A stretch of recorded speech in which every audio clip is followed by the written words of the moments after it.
എൻസൈക്ലോവിങ്സിൻ്റെ പുതിയൊരു വീഡിയോയിലേക്ക് നിങ്ങൾക്ക് ഏവർക്കും സ്വാഗതം. ഈ വീഡിയോയിലൂടെ നിങ്ങളുമായി പങ്കുവയ്ക്കുന്നത് പൂത്തുലഞ്ഞു നിൽക്കുന്ന സൂര്യകാന്തി പാടങ്ങൾ തേടി ഇനി തമിഴ്നാട്ടിലേക്ക് പോകേണ്ട ആവശ്യമില്ല. തിരുവനന്തപുരം ജില്ലയിലെ നെയ്യാറ്റിൻകര താലൂക്കിൽ കുളത്തൂർ കൃഷിഭവന് കീഴിലെ ഊരംവള എന്ന് പറയുന്ന പ്രദേശത്ത് ഒരു കൂട്ടം യുവ കർഷകരാണ് കേരളത്തിൽ പൂക്കൃഷിയിൽ ഇപ്പോൾ വിസ്മയം തീർത്തിട്ടുള്ളത്. 1 ഏക്കറിലധികം വ്യാപിച്ചു കിടക്കുന്ന സൂര്യകാന്തി പാടവും അതോടൊപ്പം തന്നെ മറ്റു മനോഹരമായിട്ടുള്ള പൂക്കളുടെ വിസ്മയ ലോകമാണ് ഇവിടെ നമുക്ക് വേണ്ടി ഒരുക്കിയിട്ടുള്ളത്. ഈ പൂന്തോട്ടങ്ങൾക്ക് പുറമെ മില്ലറ്റുകളുടെ വലിയൊരു ലോകവും ഇവിടെ നമുക്ക് ഒരുക്കിയിട്ടുണ്ട്. 30-ാം തീയതി വരെ നമുക്ക് വേണ്ടി പ്രദർശനം ഒരുക്കിയിട്ടുണ്ട്. അപ്പോൾ ഇവിടുത്തെ കൊച്ചു കൊച്ചു വിശേഷങ്ങളാണ് ഇന്നത്തെ വീഡിയോയിലൂടെ നിങ്ങളുമായി പങ്കുവയ്ക്കുന്നത്. നമ്മുടെ വീഡിയോസ് ആദ്യമായി കാണുന്ന സുഹൃത്തുക്കളാണെങ്കിൽ ആദ്യമേ തന്നെ ചാനലൊന്ന് സബ്സ്ക്രൈബ് ചെയ്യുക. അപ്പോൾ നമുക്ക് വീഡിയോയിലേക്ക് കടക്കാം. KSRTC കണ്ടക്ടർ സിജുവിൻ്റെയും വിമുക്ത ഭടനായിട്ടുള്ള വിനോദിൻ്റെയും നേതൃത്വത്തിൽ 8 പേരടങ്ങുന്ന സംഘമാണ് ഈ മനോഹരമായിട്ടുള്ള കൃഷിയാശയത്തിന് പിന്നിൽ പ്രയത്നിച്ചിട്ടുള്ളത്. ഏകദേശം 4 ഏക്കറോളം വരുന്ന മനോഹരമായിട്ടുള്ള പൂക്കൃഷി ഉൾപ്പെടെ മറ്റ് ചെറുധാന്യങ്ങളുടെ കൃഷിയും അതോടൊപ്പം തന്നെ മറ്റ് വർണ്ണവിസ്മയ കാഴ്ചകളും ഇവരിവിടെ ഒരുക്കിയിട്ടുണ്ട്. ജമന്തിയും അതോടൊപ്പം തന്നെ കോഴിപ്പൂ ഉൾപ്പെടെയുള്ള കൃഷിരീതിയുടെ വർണ്ണമനോഹര കാഴ്ചകൾ ഇവിടെ നമുക്ക് കാണുവാൻ സാധിക്കുന്നതാണ്. പൂക്കൾക്ക് പുറമെ ചെറുധാന്യങ്ങളുടെ വലിയൊരു ശേഖരം തന്നെ കാണാം. റാഗി, ചാമ, തിന, കുതിരവാലി, കമ്പ്, മണിച്ചോളം മുതലായ ചെറുധാന്യങ്ങളുടെ വലിയൊരു ശേഖരം തന്നെ നമുക്ക് വേണ്ടി ഇവിടെ ഒരുക്കിയിട്ടുണ്ട്. ചെറുധാന്യങ്ങളുടെ പ്രാധാന്യം പുതുതലമുറയിലേക്ക് എത്തിക്കുന്നതിന് വേണ്ടി മില്ലറ്റുകളുടെ ബോധവൽക്കരണ ക്ലാസും ഇവിടെ സംഘടിപ്പിച്ചിട്ടുണ്ട്. കവാടത്തിനുള്ളിലേക്ക് പ്രവേശിക്കുമ്പോൾ ഏകദേശം 1 ഏക്കറോളം വരുന്ന പ്രദേശത്ത് സൂര്യകാന്തി പൂവിൻ്റെ ഒരു മനോഹരമായിട്ടുള്ള കാഴ്ചയാണ് നമുക്കിവിടെ വിരുന്നൊരുക്കിയിട്ടുള്ളത്. ഏകദേശം 1 ഏക്കറോളം വരുന്ന പ്രദേശത്താണ് സൂര്യകാന്തി പൂവ് മാത്രം നമുക്കിവിടെ കൃഷി ചെയ്തിട്ടുള്ളത്. അതിനോടൊപ്പം തന്നെ സ്റ്റോളുകളിൽ നമുക്ക് സൂര്യകാന്തി പൂവിൻ്റെ വിത്തുകളും നമുക്കിവിടെ ലഭ്യമാണ്. മനോഹരമായിട്ടുള്ള കാഴ്ച കാണാൻ പകൽ സമയങ്ങളിൽ എത്തുന്നതായിരിക്കും കൂടുതൽ ഉചിതം.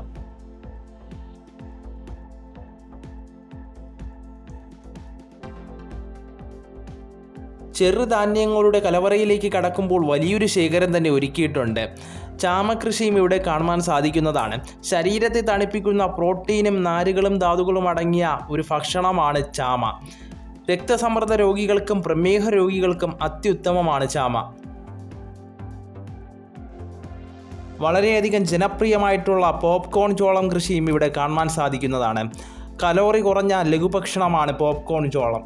ഏത് പ്രായമുള്ളവർക്കും വളരെയധികം ഇഷ്ടപ്പെടുന്ന ഒരു ഭക്ഷണം കൂടിയാണിത്. നമുക്കിവിടെ മണിച്ചോളത്തിൻ്റെ കൃഷിയും കാണുവാൻ സാധിക്കുന്നതാണ്. വളരെയധികം പോഷക ഗുണങ്ങളടങ്ങിയ ഭക്ഷണമാണ് മണിച്ചോളം. ഗർഭിണികൾക്കും ഗർഭാസ്ഥ ശിശുക്കൾക്കും പോഷക ഗുണങ്ങൾ വളരെയധികം ലഭിക്കുന്നതാണ്. ശരീരഭാരം ക്രമീകരിക്കുവാനും ഹൃദയ സംബന്ധമായിട്ടുള്ള പ്രശ്നങ്ങൾക്കും അത്യുത്തമമാണ് മണിച്ചോളം. ചെറുധാന്യങ്ങളിൽ ഉൾപ്പെട്ട പവിയച്ചോളത്തിൻ്റെയും വലിയൊരു ശേഖരം കാണുവാൻ സാധിക്കുന്നതാണ്. അയൺ ഏറ്റവും കൂടുതൽ അടങ്ങിയ ചെറുധാന്യമാണ് പവിയച്ചോളം. ഫാറ്റി ആസിഡ്, രക്തസമ്മർദ്ദം, കൊളസ്ട്രോൾ ഇവ ഇല്ലാതാക്കുന്നതിനും സഹായിക്കുന്നു. അതോടൊപ്പം തന്നെ മൂലക്കുരു അല്ലെങ്കിൽ പൈൽസ് ഒഴിവാക്കുന്നതിനും അത്യുത്തമമാണ്. സന്ദർശകർക്ക് വേണ്ടി ദാഹമകറ്റുന്നതിന് വേണ്ടി ടീ സ്റ്റോളുകളും ലൈം ജ്യൂസുകളും ക്രമീകരിച്ചിട്ടുണ്ട്. അതോടൊപ്പം തന്നെ 50 രൂപ കൊടുത്തു കഴിഞ്ഞാൽ നമുക്ക് കുളത്തിൽ നിന്ന് ചൂണ്ടയിട്ട് മീൻ പിടിക്കുവാനും സാധിക്കുന്നതാണ്. പിടിക്കുന്ന മീൻ നമുക്ക് സ്വന്തമാക്കുവാനും സാധിക്കും. പല വെറൈറ്റികളിലുള്ള ഫലവൃക്ഷ തൈകളും ഇവിടെ ക്രമീകരിച്ചിട്ടുണ്ട്. കുട്ടികൾക്കും മുതിർന്നവർക്കും കൗതുകമുളവാക്കുന്ന തരത്തിൽ അക്വേറിയവും സംഘടിപ്പിച്ചിട്ടുണ്ട്. വിവിധ തരത്തിലുള്ള മത്സ്യസമ്പത്തും ദൃശ്യമാണ്. അതോടൊപ്പം തന്നെ പെറ്റ് ഷോയും ഇവിടെ ക്രമീകരിക്കുന്നുണ്ട്. വിവിധ തരത്തിലുള്ള പക്ഷികളോടും മൃഗങ്ങളോടൊപ്പം സെൽഫി എടുക്കുവാനും സാധിക്കുന്നതാണ്.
ഉച്ച സമയങ്ങളിൽ എത്തുന്നവർക്ക് ദാഹപാനീയങ്ങൾക്ക് പുറമെ നോർത്ത് ഇന്ത്യൻ വിഭവങ്ങളും അതോടൊപ്പം തന്നെ നമ്മുടെ നാടൻ വിഭവമായിട്ടുള്ള കപ്പയും ഇറച്ചിയും ക്രമീകരിച്ചിട്ടുണ്ട്.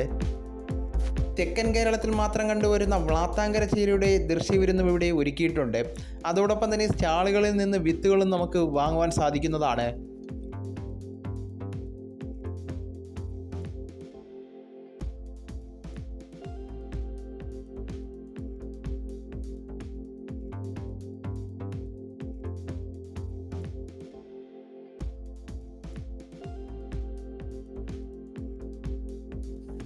ഇതിനെല്ലാം പുറമെ വിവിധ തരത്തിലുള്ള സ്റ്റിൽ ഫോട്ടോഗ്രാഫിക്കും ക്രമീകരണം ഏർപ്പാടാക്കിയിട്ടുണ്ട്.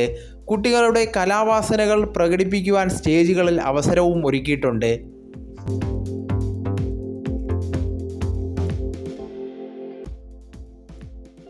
കുടുംബത്തോടൊപ്പം തന്നെ വേനൽക്കാലം ആഘോഷിക്കാൻ ആഗ്രഹിക്കുന്നവർക്ക് തനതായിട്ടുള്ള ദൃശ്യവിരുന്നാണ് ഒരുക്കിയിട്ടുള്ളത്. തനതായ നാട്ടുവിഭവങ്ങളോടൊപ്പം തന്നെ നമ്മുടെ ചെറുധാന്യങ്ങളുമായി ബന്ധപ്പെടുത്തിയുള്ള നിരവധി അറിവുകൾ ഇവിടെ നിന്ന് ലഭ്യമാണ്. അപ്പോൾ ഇന്നത്തെ വീഡിയോ ഇവിടെ അവസാനിക്കുകയാണ്. നമുക്ക് തുടർന്നും വിജ്ഞാനപരമായിട്ടുള്ള മറ്റ് വീഡിയോസും ആനുകാലിക വിവരങ്ങളുമായിട്ട് വീണ്ടും കാണാം. അതുവരെ ഗുഡ് ബൈ.